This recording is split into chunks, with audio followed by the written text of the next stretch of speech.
दरअसल 23 वर्षीय जगदीश एक सुंदर लड़का था। वो मूल रूप से जनपद जलगांव के तालुका रावेर का रहने वाला था। उसके पिता गोकुल सालुंखे सीधे साधे व्यक्ति थे। गांव में उनकी थोड़ी बहुत जमीन थी। इसके अलावा रावेर में उनकी हेयर कटिंग की दुकान भी थी। परिवार में उनकी पत्नी के अलावा सिर्फ 2 बेटे थे। बड़े बेटे कांचन सालुंखे की शादी हो चुकी थी और वो अपनी पत्नी के साथ महाराष्ट्र कल्याण के उपनगर में रहता था, जबकि छोटा बेटा जगदीश सालुंखे उस समय पढ़ाई कर रहा था। गोकुल सालुंखे अपनी काश्तकारी और दुकान से अपना परिवार चला रहे थे। जगदीश को लेकर माता पिता का सपना था कि उनका छोटा बेटा उनके साथ रहकर घर की जिम्मेदारियों को संभाले, लेकिन ऐसा हुआ नहीं, क्योंकि पढ़ाई पूरी करने के बाद जगदीश का मन गांव में नहीं लगता था। इसलिए उसने भी शहर जाकर रहने की जिद पकड़ ली। शहर आकर वो अपने बड़े भाई कांचन सालुंखे और भाभी के साथ रहने लगा। फिर जल्दी ही उसे अंबरनाथ स्थित एक फार्मास्यूटिकल कंपनी में नौकरी मिल गई। जगदीश जब नौकरी करने लगा तो परिवार वाले उसकी शादी के बारे में सोचने लगे। जगदीश के पिता गोकुल सालुंखे ने जब बेटे की शादी की बात अपने रिश्तेदारों और जान पहचान वालों को बताई तो जगदीश के लिए मलाड के रहने वाले ठाकरे परिवार की वृषाली ठाकरे का रिश्ता आया। 22 वर्षीय वृषाली ठाकरे अपने परिवार की इकलौती बेटी थी। उसके पिता की मृत्यु हो चुकी थी। घर में उसका एक भाई सतीश ठाकरे और मां ही थी, क्योंकि घर की पूरी जिम्मेदारी वृषाली के भाई सतीश ठाकरे के कंधों पर थी। इसलिए उसने अभी तक शादी नहीं की थी। उसकी बहन वृषाली जितनी सुंदर थी, वो उतनी ही चंचल और हंसमुख भी थी। इसलिए जगदीश को वो पहली नजर में पसंद आ गई। वृषाली के घर वालों को भी ये रिश्ता बहुत पसंद आया। साथ ही उनकी पुरानी पारिवारिक रिश्तेदारी भी निकल आई। इसलिए ठाकरे परिवार वृषाली की शादी जल्द से जल्द कर देना चाहता था।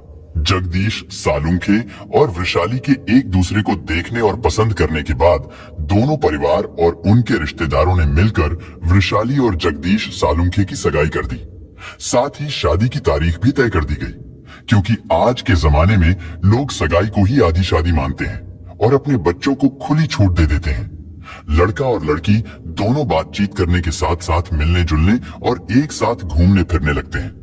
ऐसा ही कुछ वृषाली और जगदीश सालुंखे के साथ भी हुआ था। वृषाली और जगदीश भी एक दूसरे से मिलने और बातचीत करने लगे थे। उनके बीच ये सिलसिला लगभग 6 महीने तक चलता रहा, जहां जगदीश सालुंखे वृषाली से शादी तय होने पर बहुत खुश था। वहीं दूसरी तरफ आजाद ख्याल वृषाली 6 महीने में ही जगदीश सालुंखे से बोर हो चुकी थी, क्योंकि वृषाली को एक सीधा साधा लड़का नहीं, बल्कि उसे तो कोई मॉडल और स्मार्ट पति चाहिए था, जो उसके इशारों पर चले और उसकी सारी इच्छाएं पूरी करे। इसलिए शादी के 20 दिन पहले वृषाली ने जगदीश सालुंखे को फोन करके मुंबई के दादर रेलवे स्टेशन पर बुलाया और दुखी मन से जगदीश से कहा कि वो उसके साथ शादी नहीं करना चाहती, क्योंकि हम दोनों के विचार एक दूसरे से नहीं मिलते। वृषाली ने उससे कहा कि अगर हम दोनों की शादी हो भी गई तो हम दोनों कभी खुश नहीं रह पाएंगे। इससे तो अच्छा है कि तुम इस शादी से इनकार कर दो। वृषाली ठाकरे की इस बात को सुनकर जगदीश के तो पैरों तले से जैसे जमीन खिसक गई, और उसकी वजह ये थी कि उसके घर वालों ने शादी की पूरी तैयारी कर ली थी और सारे रिश्तेदारों को शादी के कार्ड भी भेज दिए गए थे। जगदीश ने ये बात वृषाली को भी समझाने की कोशिश की, लेकिन उसने जगदीश को धमकी देते हुए कहा कि अगर उसकी शादी जबरन की गई तो वो जहर खाकर आत्महत्या कर लेगी और फिर उसका क्या अंजाम होगा वो खुद समझ सकता है। वृषाली की इस धमकी से जगदीश बुरी तरह डर गया।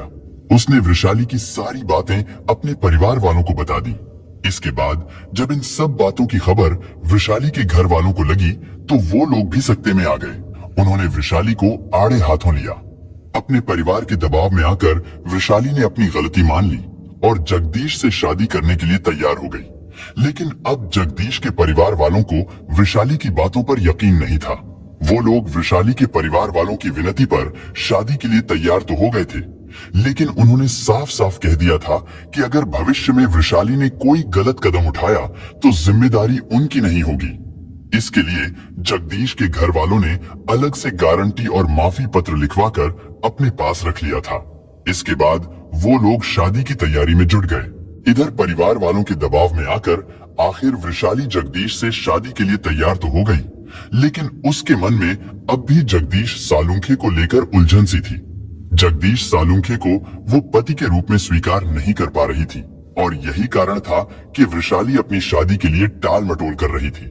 इसके बाद शादी से 8 दिन पहले वृषाली ने जगदीश को एक होटल में बुलाया और फिर से वही पुरानी बातें दोहराते हुए कहा कि वो इतनी जल्दी शादी नहीं करना चाहती, क्योंकि उसे ब्यूटिशियन का कोर्स करना है।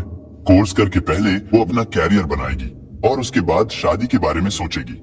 उसने जगदीश से कहा कि तब तक के लिए तुम शादी की तारीख को आगे बढ़वा दो। उसने कहा कि जब मेरा कैरियर बन जाएगा तो फिर शादी तो हम कभी भी कर सकते हैं।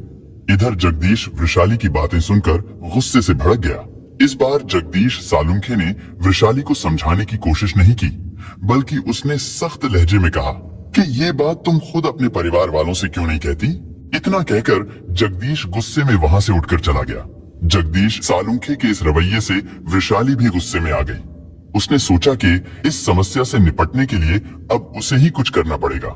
घर जाने के बाद भी वो सारी रात इसी बारे में सोचती रही, करवटें बदलती रही और फिर सुबह तक उसने अपनी इस परेशानी का जो हल निकाला वो बहुत ही खतरनाक था। दूसरी तरफ दोनों परिवार वृषाली और जगदीश सालुंखे की शादी को लेकर उत्साहित थे, क्योंकि वृषाली की शादी हो रही थी। इस बात को लेकर उसकी सहेलियों और दोस्तों में खुशी की लहर थी। वो सब वृषाली से शादी की बैचलर पार्टी देने की मांग कर रहे थे और वृषाली उन्हें आजकल कहकर टाल रही थी। लेकिन फिर अचानक वृषाली ने शादी के 3-4 दिन पहले अपने घर में एक छोटी सी पार्टी रखी और इस पार्टी में खास तौर पर जगदीश को भी बुलाया गया था। वृषाली के बुलाने पर जगदीश पार्टी में आया तो जरूर था, लेकिन उसने पार्टी में एंजॉय नहीं किया। खैर, घर लौटते समय वृषाली ने बड़े प्यार से जगदीश के लिए खाने का टिफिन तैयार किया और उसे घर पहुंचकर खाने के लिए कहा। लेकिन जगदीश ने उस टिफिन का खाना नहीं खाया था, क्योंकि घर जाने के बाद जब उसने टिफिन खोला था तो उसमें से एक अजीब सी गंध आ रही थी, जिसकी वजह से जगदीश ने वो खाना नहीं खाया। उसने वो खाना फेंक दिया। वृषाली ने बताया कि उस खाने में बड़ी ही चालाकी से उसने जहर मिला दिया था, लेकिन जगदीश उस दिन भी बच गया था और आखिरकार 29 दिसंबर 2018 को बड़ी धूमधाम से वृषाली ठाकरे और जगदीश सालुंखे की शादी हो गई।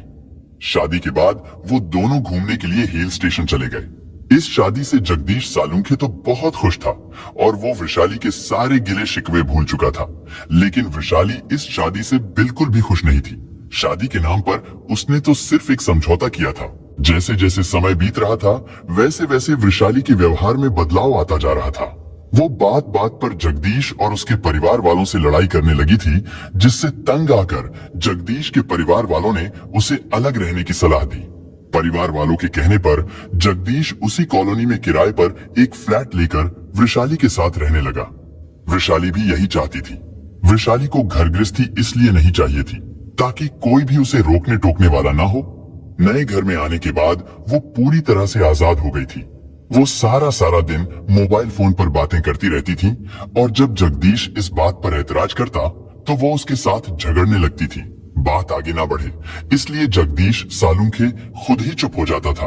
हालांकि लोग शादी के बाद अपने शादीशुदा जीवन को हंसी खुशी के साथ जीते हैं, लेकिन जिस रिश्ते की नींव ही रेत पर खड़ी की गई हो वो शादीशुदा जीवन भला कितने दिनों तक चल सकता है। और यही जगदीश सालुंखे के साथ भी हुआ। उसकी शादी को अभी पूरे 3 महीने भी नहीं गुजरे थे कि अपनी आजादी के लिए वृषाली ने जो रास्ता चुना वो रास्ता सीधा जेल की काल कोठरी में जाकर खुलता था। खैर, घटना वाले दिन वृषाली काफी खुश थी।